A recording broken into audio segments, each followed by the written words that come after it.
చాలా రోజుల కిందే నడవాలి. ఇప్పటికి ఆయనే 3-4 సార్లు ఫ్లెక్సీలు పెట్టిండు, చిరిగిపోతున్నాయి. ఎందుకంటే అందరికీ ఒక రోజు కుదరట్లేదు.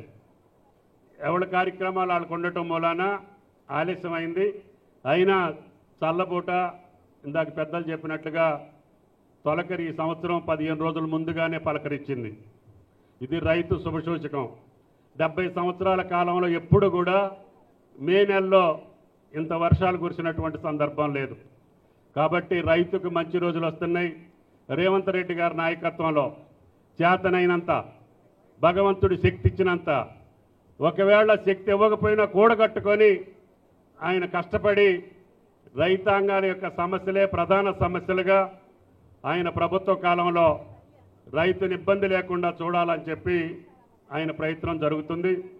ఎప్పుడూ లేనటువంటి విధంగా, ఎన్నడూ లేనటువంటి విధంగా ఒక రాష్ట్ర ప్రభుత్వం, చిన్న రాష్ట్రం, కొత్త రాష్ట్రం, ఆర్థిక సమస్యల్లో చిక్కుకున్న రాష్ట్రంలో మొట్టమొదటి పంట కాలంలోనే 33,000 కోట్లు రైతుల జేబుల్లోకి పంపించినటువంటి ఏకైక ముఖ్యమంత్రి రేవంత్ రెడ్డి గారు అని చెప్పి మీకు ఈ సందర్భంగా మనం చేస్తున్నా. ఇంకా చేయాలనే తాపత్రయంతో ఆయన ఉన్నాడు. నిన్న రాత్రి ఢిల్లీ నుంచి వచ్చిన తర్వాత కూడా మమ్మల్ని అందరినీ పిలిపించి, అన్న ఇంకా ఉత్తర తెలంగాణ జిల్లాలో కొంత ధాన్యం తడిసిపోతుందని వార్తలు వస్తున్నాయి, తడిసిన ఎట్టి పరిస్థితుల్లో రైతుకు ఇబ్బంది లేకుండా కొనుగోలు చేయండి. ఇందాక పెద్ద ఆయన చెప్పినట్లుగా భారతదేశంలో నిన్ననే కేంద్ర ప్రభుత్వం ప్రకటించింది, ఎక్కువ ధాన్యాన్ని సేకరించినటువంటి రాష్ట్రం ఈ దేశంలో ఏది అని చెప్పి వాళ్ళు పరిశీలన చేస్తే మన రాష్ట్రం తెలంగాణ రాష్ట్రం మీ దయ వల్ల నెంబర్ 1గా నిలిచింది అని చెప్పి మీకు ఈ సందర్భంగా మనం చేస్తున్నాం. 2,83,000 మెట్రిక్ టన్నులు ఈ జాతికి అన్నం పెట్టడానికి తెలంగాణ రైతు కంకణం కట్టుకొని పెద్ద ఎత్తున వరి ధాన్యాన్ని పండించారు. అందుకనే గతంలో ఈ రోజు కల్లా పోయిన సంవత్సరం 3 లక్షల మెట్రిక్ టన్నులు సేకరిస్తే ఈ రోజుకి 6 లక్షల చిల్లర మెట్రిక్ టన్నులు మీ ఒక్క జిల్లాలోనే సేకరించడం అంటే డబుల్. పోయినసారి 3 లక్షలు అయితే ఇప్పుడు 6 లక్షలు, సుమారు 1,300 చిల్లర కోట్లు, 51,000 కోట్లకి మీకు డబ్బులు ఇవ్వాల్సిన అవసరం ఉంది. ఈ రోజుకే 1,151 కోట్లు మీ ఖాతాలో పడ్డాయి. ధాన్యం అమ్మితే రోజులు వేచి చూడకుండా 3-4 రోజుల్లోనే రైతులకు ఇవ్వాలని చెప్పి ముఖ్యమంత్రి గారు ఆదేశం. కాబట్టి దయచేసి ముఖ్యమంత్రి యొక్క తాపత్రయం, తెలంగాణ ప్రభుత్వం యొక్క ఆశ, తెలంగాణ ప్రభుత్వం యొక్క ఆశయం రైతుని నిలబెట్టుకోవాలి. రైతు నిలబడితే మనకి రాష్ట్రం సుభిక్షంగా ఉంటుంది. రాష్ట్రం సుభిక్షంగా ఉంటే మిగతా కార్యక్రమాలు చేసుకునే అవకాశం వస్తుందని చెప్పి ఆయన రైతు విషయాల మీదనే ఎక్కువ ఫోకస్ చేస్తున్నారు. ఎప్పుడూ లేదు, ఒకే సంవత్సరం ఎప్పుడో మన్మోహన్ సింగ్ గారు ఉన్నప్పుడు రాజశేఖర్ రెడ్డి గారి ఆధ్వర్యంలో దేశం మొత్తానికి 70,000 కోట్లు మాత్రమే రుణమాఫీ జరిగింది భారతదేశానికి. కానీ రేవంత్ రెడ్డి గారు ముఖ్యమంత్రి అయ్యాక ఒకే సంవత్సరం మొదటి పంట కాలంలో 21,000 కోట్లు 2 లక్షలు ఉన్నటువంటి రైతాంగానికి రుణమాఫీ చేసినటువంటి ఘనత రేవంత్ రెడ్డి గారిది అని చెప్పి మీకు ఈ సందర్భంగా మనం చేస్తున్నాం. అందుకని ఆర్థికపరమైన సమస్యలున్నా కొంచెం అటు ఇటు అయినా సరే రైతు భరోసా పెద్ద ఆయన నాకెప్పుడు సహకరిస్తుంటాడు. రైతు సమస్యలు వస్తే నా తరఫున ముఖ్యమంత్రి గారితో మాట్లాడగలిగేటటువంటి వ్యక్తి మన సుఖేందర్ రెడ్డి గారు అని చెప్పి కూడా మీకు ఈ సందర్భంగా మనం చేస్తున్నాం. మాకు చెప్పటమే కాకుండా ముఖ్యమంత్రి గారి దగ్గర అవకాశం ఉన్నప్పుడల్లా మీరు రైతు భరోసా త్వరలోనే నాట్ల కంటే ముందే వేయండి, రైతుకు ఉపయోగపడుతుంది. అదేవిధంగా ఎరువులు కానీ విత్తనాలు కానీ సకాలంలో తెప్పించుకొని రైతును కాపాడాలి. ఆయన పండించినటువంటి పంటని మనం కొనుగోలు చేసి ఆయన నిలబెట్టాలి అని ప్రతిసారి మాకు ఫోన్లు చేసి చెప్తారు. అయినా సరే ముఖ్యమంత్రి గారితో కూడా నిన్న మొన్న కూడా ఆయన మాట్లాడారు. అందుకనే రాత్రి ముఖ్యమంత్రి గారు ఎట్టి పరిస్థితుల్లో మనం ఈ సంవత్సరం అనుకున్న సమయంలోనే రైతు భరోసా రైతుల ఖాతాల్లో వేస్తామని చెప్పి ముఖ్యమంత్రి గారు మాట ఇచ్చారు. తప్పకుండా మీరు నాటు పెట్టకముందే మీ ఖాతాలో డబ్బులు వేపిస్తామని చెప్పి కూడా మీకు ఈ సందర్భంగా మనం చేస్తున్నాం. అదేవిధంగా అనేక సమస్యలు చెప్పారు. ఉత్తమ్ కుమార్ రెడ్డి గారు సివిల్ సప్లైస్ మంత్రిగా, నీటిపారుదల శాఖ మంత్రిగా పెద్ద ఎత్తున ధాన్యం కొనుగోలు చేసే అవకాశం వచ్చింది. కష్టపడి 8,350 పర్చేసింగ్ సెంటర్స్ తోటి ధాన్యం కొనుగోలు చేస్తున్నాం. రైతులు కూడా మీరు ఇంకా అడ్వాన్స్గా మనం నాట్లు వేసుకోవాల్సిన అవసరం ఉంది. ఏ కాలంలో, వేసవి కాలంలో ఏ విత్తనం పెట్టాలి, వర్షాకాలంలో ఏ విత్తనం పెడితే బాగుంటుంది మీరు ఆలోచన చేసుకోవాలి. ఎందుకంటే వేసవికాలంలో కొన్ని విత్తనాలు ముక్కైపోయి బిల్లులు కొన్ని ఇబ్బందులు పెడుతున్నాయి. దించుకోవడానికి ఎక్కువ ముక్క అవుతుంది, మేము కొనుగోలు చేయమని చెప్పి కొంతమంది ఇబ్బంది పెడుతున్నారు. ట్రాన్స్పోర్ట్లో సమస్యలు వస్తున్నాయి, అకాల వర్షాల వల్ల సమస్యలు వస్తున్నాయి. వీటన్నిటిని తట్టుకోగలిగేటటువంటి వ్యవసాయాలు కూడా మీరు ఎంచుకోవాలి. ఇప్పటికే నల్గొండ జిల్లాలో సుమారు 10,000 ఎకరాల ఆయిల్ ఫామ్ వేశారు.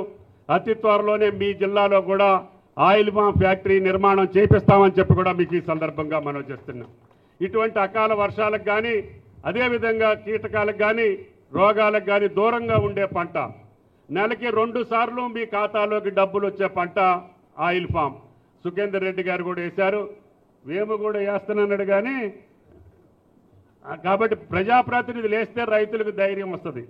నేను కూడా 40 సంవత్సరాల క్రితం మొక్క పెట్టాలంటే ఆంధ్ర ప్రాంతంలో వేసిన రైతుకు పంట వచ్చిన తర్వాత, పూజ్యులు ఎన్టీ రామారావు గారు పెట్టిన మొక్క కాసిన తర్వాత నేను తోట వేసుకునే అవకాశం వచ్చింది. అందుకని నేను 40 సంవత్సరాలుగా ఆ వ్యవసాయం మీదనే నా రాజకీయపరమైనటువంటి కార్యక్రమాలకు ఉపయోగపడకపోయినా నన్ను స్థిరంగా నిలబెట్టగలిగినటువంటి వ్యవసాయం ఆయిల్ ఫామ్ వ్యవసాయం అని చెప్పి కూడా ఈ సందర్భంగా మనం చేస్తున్నాం. ఇంకా కొత్త కొత్త పంటలు వచ్చినాయి. తక్కువ నీటితోటి పండేటటువంటి పంటలు మీరు ఎంచుకోవాలి. హార్టికల్చర్ పంటలకు మీరు వెళ్ళాలి.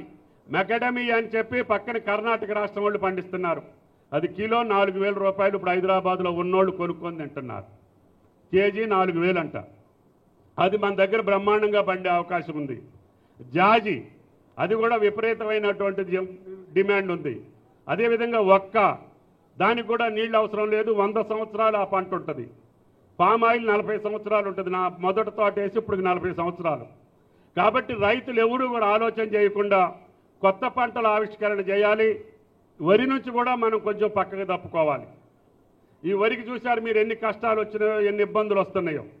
కాబట్టి మనకి సరిపోని పంటలన్నింటినీ కూడా మనమే పండించుకునే స్థితికి రావాలి. కాబట్టి దయచేసి బోనస్ ఎందుకు ఇచ్చామంటే పేద ప్రజలకు కూడా సన్న బియ్యంతో అన్నం పెట్టాలనేది కాంగ్రెస్ పార్టీ యొక్క కోరిక. ప్రభుత్వం, ముఖ్యమంత్రి గారి నిర్ణయం, అన్న అందరికీ సన్న బియ్యం ఇవ్వాలంటే ఏం చేయాలంటే అప్పుడు సన్న బియ్యానికి బోనస్ ఇవ్వాలని నిర్ణయం చేశాం. 500 రూపాయలు బోనస్ ఇవ్వటం మూలాన ఈరోజు మనకి సరిపోని సన్నధాన్యాన్ని మనమే పండించుకునే స్థితికి వచ్చాం. ఇప్పుడు పక్క దేశాలు కూడా మన బియ్యం కోసం తాతాలు ఆడుతున్నాయి. మొన్ననే ఫిలిప్పీన్స్కి సప్లై చేశాం. ఇంకా ఏరే దేశాలు కూడా మన బియ్యం కోసం బారులు తీరున్నారు. అందుకని మీ పంటలు సక్రమంగా పండాలంటే పురుగు మందులు తగ్గియాలి. పురుగు మందులు తగ్గాలంటే యూరియా వాడకం తగ్గాలి. యూరియా వాడకాలు తగ్గితే మీ పంటలన్నీ కూడా ఏ దేశమైనా కొనుగోలు చేసే పరిస్థితి ఉంది. మనకు ఒకటి ఆటంకం ఉంది. ఇప్పుడు మన పంటలకి పురుగు మందుల అవశేషాలు ఎక్కువ ఉంటున్నాయి కాబట్టి ఏ దేశం కూడా మన పంటలు కొంటలేదు.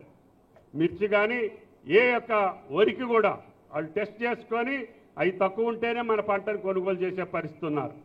అందుకనే మీరు దయచేసి తెలుసో తెలియకో యూరియా వాడకం తగ్గించి మీరు సంప్రదాయ వ్యవసాయాలకు పోవాలి. కాబట్టి అటువంటి వ్యవసాయాలు చేసిన వాళ్ళు ఇప్పుడు నిలబడుతున్నారు, ధైర్యంగా ఈరోజు సమాజంలో తలెత్తుకుని తిరుగుతున్నారు. కాబట్టి వ్యవసాయాన్ని పండగ చేయాలనే కోరికతోటి ముఖ్యమంత్రి, తెలంగాణ ప్రభుత్వం చేసే కృషికి మీరు కూడా సహకరించండి. తప్పకుండా ఈ మార్కెట్లన్నీ కూడా కొన్ని ఫంక్షనింగ్లో ఇబ్బందులు ఉన్నాయి. చైర్మన్ గారు చెప్పారు, ఎమ్మెల్యే గారు చెప్పిన ప్రపోజల్ ఆ గ్రామాలు ఇందుట్లో చేర్చడం కానీ, అదేవిధంగా నార్కెట్పల్లికి సంబంధించిన కొత్త మార్కెట్కి శాంక్షన్ తప్పకుండా ఎమ్మెల్యే గారి ప్రపోజల్ తోటి చేపిస్తానని చెప్పి కూడా ఈ సందర్భంగా మనం చేస్తున్నాం. ఈ ప్రభుత్వం నడవడికలో ఏమాత్రం కూడా తొట్టుపాటు లేకుండా స్థిరమైనటువంటి శాశ్వతమైనటువంటి అభివృద్ధితోటి పాటు సంక్షేమాన్ని కూడా పెద్ద ఎత్తున తలకెత్తుకున్నాం. కాబట్టి భారం ఎక్కువైనా, చిన్న రాష్ట్రమైనా కొత్త రాష్ట్రమైనా అప్పులకు వడ్డీ కట్టే బాధ్యత ఉన్నా అవి ఒక పక్క తీర్చుకుంటూనే ముఖ్యమంత్రి గారి గుండె ధైర్యంతో నన్ను గెలిపించినటువంటి తెలంగాణ ప్రజలకి ఈ యొక్క కాంగ్రెస్ ప్రభుత్వం సుభిక్షమైనటువంటి పరిపాలన ఇవ్వాలి, సంపన్నమైనటువంటి రాష్ట్రంగా తీర్చిదిద్దాలని ముఖ్యమంత్రి గారి కోరిక అనుగుణంగా మేము ముందుకు పోతున్నాం. తప్పకుండా వేదిక మీద ఉన్నటువంటి పార్టీ పెద్దలు, వచ్చినటువంటి రైతు సోదరులు తప్పకుండా సుఖేందర్ రెడ్డి గారు, కిరణ్ కుమార్ రెడ్డి గారు, శంకర్ నాయక్ గారి యొక్క సహాయ సహకారాలతోటి చిట్యాల మార్కెట్ తోటి పాటు నల్లగొండ జిల్లాలో ఏ యొక్క అభివృద్ధి కార్యక్రమానికి సంక్షేమ కార్యక్రమానికి జిల్లా ఇన్ఛార్జ్ మంత్రిగా నా శక్తి వంచన లేకుండా ప్రయత్నం చేస్తానని చెప్పి మీకు ఈ సందర్భంగా మనవి చేసుకుంటూ ఈ అవకాశం ఇచ్చిన వేముల గారికి మీ అందరికీ మనస్ఫూర్తిగా ధన్యవాదాలు తెలియజేస్తా సెలవు తీసుకుంటున్నా.